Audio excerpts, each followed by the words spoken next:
আসসালামু আলাইকুম এভরিওয়ান। তো কার কার ডিমওয়ালা শিং মাছ পছন্দ? তো অনেকেই আমি দেখি যে শিং মাছের ডিম পছন্দ করে না কালো কালার দেখে। আর আমার কেন জানি পার্সোনালি শিং মাছের ডিম অনেক ভালো লাগে, আমার মেয়েরও অনেক পছন্দ।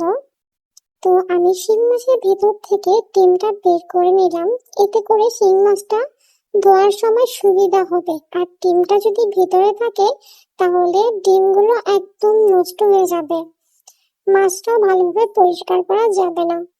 আমি সব সময় শিং মাছগুলো পেঁপে পাতা দিয়ে পরিষ্কার করি।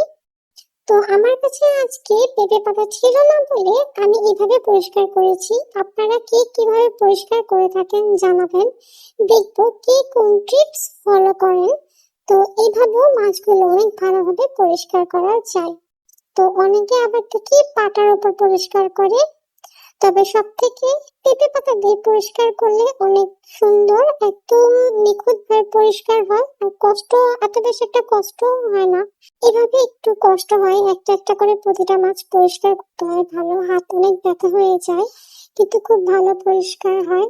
তো আপনাদের কাছে ভিডিওটি কেমন লেগেছে? যদি ভালো লেগে থাকে অবশ্যই লাইক কমেন্ট করতে ভুলবেন না। আল্লাহ হাফেজ।